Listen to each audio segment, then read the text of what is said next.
Coincé entre l'E3 et la Gamescom, Japan Expo a longtemps peiné à se faire une vraie place parmi les événements liés aux jeux vidéo. Depuis quelques années, on sent toutefois les choses bouger, alors que les éditeurs font de plus en plus d'efforts pour amener des personnalités importantes et des gros titres sur le salon. À l'image de Capcom, qui proposait cette fois-ci au public de s'essayer à Street Fighter V pour la première fois en France. On a bien évidemment sauté sur l'occasion pour tester un peu le jeu, présenté ici dans une version similaire à celle de l'E3. Avec ses 6 personnages et ses 2 stages, Street 5 est pour l'instant loin d'être définitif. Mais il montre déjà les contours de son nouveau système de jeu, basé sur la jauge de V. Une fois remplie, celle-ci permet à un combattant d'activer son V-Trigger unique dont les propriétés varient. Cammy et Dictateur voient par exemple leurs coups spéciaux modifiés pendant un certain temps, tandis que Birdie gagne un bonus de dégâts temporaires ou que Charlie peut se téléporter une fois. Contre un fragment de la même jauge V, un personnage pourra également utiliser le V-Reversal qui permet de repousser un adversaire après un coup encaissé dans la garde, selon un principe qui rappelle l'Alpha Counter de la série des Street Fighter Alpha. Et pour remplir cette fameuse jauge, il faudra utiliser le V-Skill, qui se déclenche à l'envie d'une simple pression simultanée sur poing et pied moyen. Là encore, chaque personnage aura son propre coup. Chun-Li s'élance par exemple dans les airs, tandis que Ryu peut exécuter une sorte de pari à la Street 3, ou que Charlie peut absorber un projectile. C'est peut-être ce point précis qui nous réserve encore le plus de surprises, puisque chaque nouveau personnage annoncé amènera son propre V-Skill avec tout ce que ça peut impliquer en termes d'équilibrage. En l'état actuel des choses, Cammy peut par exemple sembler assez peu gâtée avec son spin knuckle, comparé à d'autres combattants. Mais il faudra bien évidemment attendre la sortie définitive et les éventuelles modifications du système opérées entre-temps pour s'en faire une idée pertinente. D'ici là, on sent déjà une volonté de changement assez radicale de la part de Capcom, qui n'hésite pas à puiser dans d'anciennes mécaniques qui ont fait leurs preuves plus tôt pour créer quelque chose de nouveau. On sent du Alpha dans Street Fighter V, mais aussi du 2X et un peu de Third Strike. Tandis que l'abandon de la focus et du principe d'Ultra sonne comme des désaveux de Street Fighter 4 et de ses mécaniques de comeback et ses solutions défensives pas toujours très appréciées. Plus récemment, à l'occasion du Comic-Con San Diego, Capcom a également révélé le personnage de Ken, dont l'aspect douteux est amplement rattrapé par une palette de coups assez originale qui l'éloigne plus que jamais de Ryu et des autres Shoto. On a hâte de pouvoir l'essayer, grâce aux 3 sessions de bêta dont la première se tiendra du 23 au 28 juillet sur PS4 uniquement.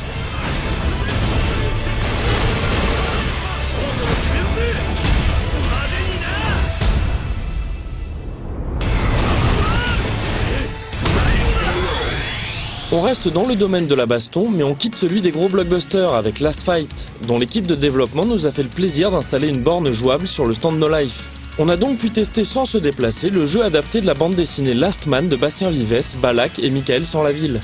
Et pour ne rien gâcher, nous étions accompagnés par Thomas et Trex, les 2 programmeurs sur le projet qui ne constituent pas la totalité de la team Last Fight, mais qui ont bien voulu nous présenter le jeu.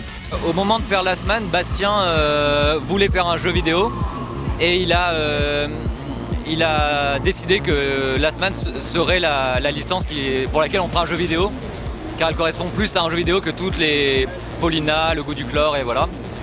Et du coup c'était sûr que ça allait être un jeu Last Man. La forme, on n'était pas sûr au début.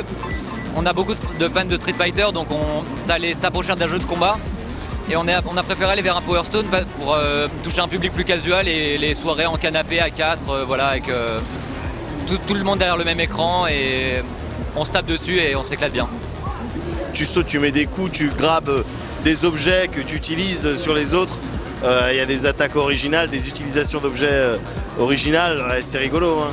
On a des objets, on a des transformations et chaque personnage a des attaques spéciales, des combos et voilà. Ouais, bah effectivement, un feeling Power Stone avec les arènes à peu près de la même taille, des objets qu'on peut choper, qu'on peut soit attraper et balancer, soit directement balancer sur les ennemis, c'est-à-dire en appuyant sur la touche d'attaque. On a plusieurs arènes différentes qui vont un peu déterminer le style de jeu.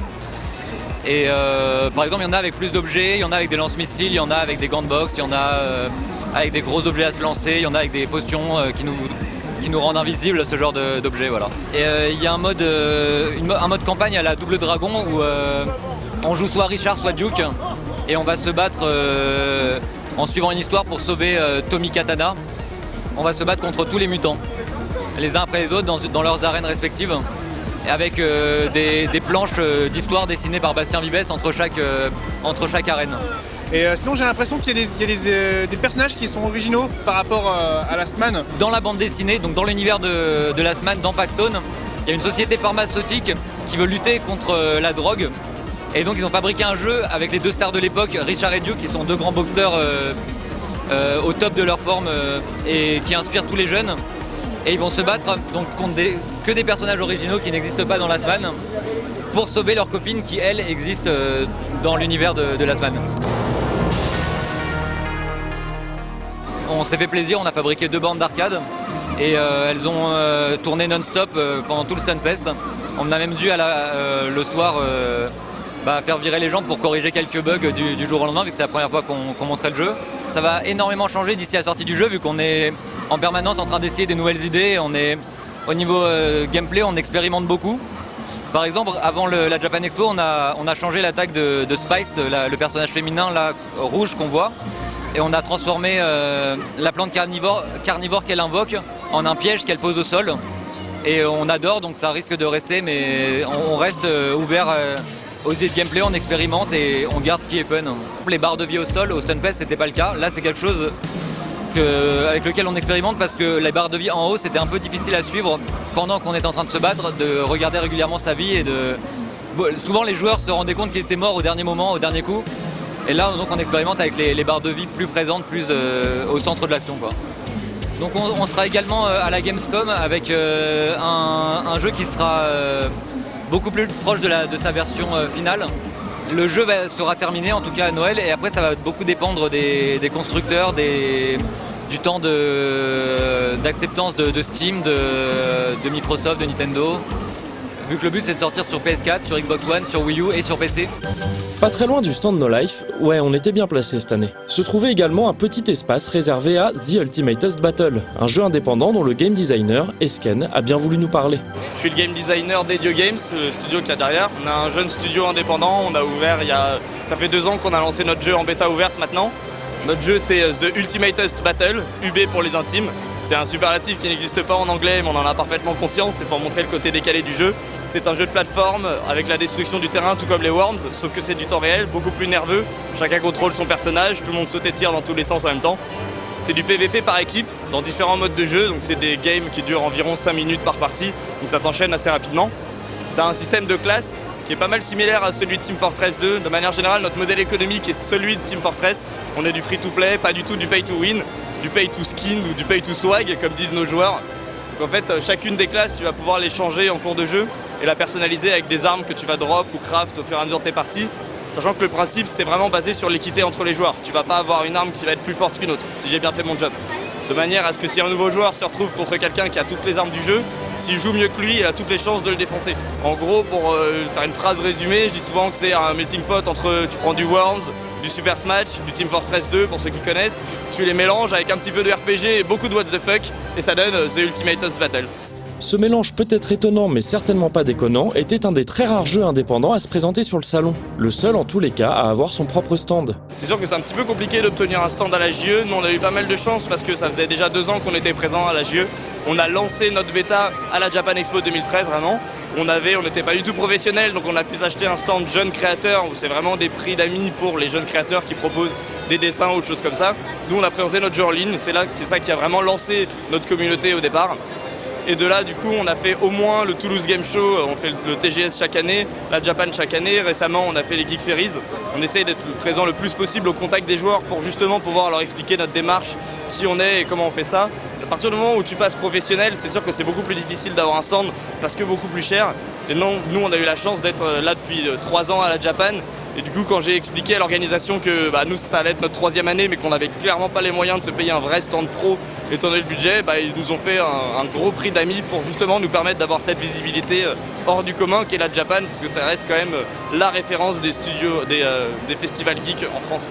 Si vous n'avez pas eu l'occasion de tester The Ultimatest Battle sur le salon, le jeu est donc actuellement disponible gratuitement en version bêta, en attendant sa sortie officielle prévue en début d'année prochaine. On espère avant ou courant début 2016. Parce qu'au final, notre statut de bêta, il est uniquement là parce qu'on ne va pas tester un contenu pendant longtemps en privé avant de le faire tester par la communauté. Là, typiquement, on a sorti les guildes, il y a les casernes, l'équivalent de nos guildes, il y a 2 semaines environ.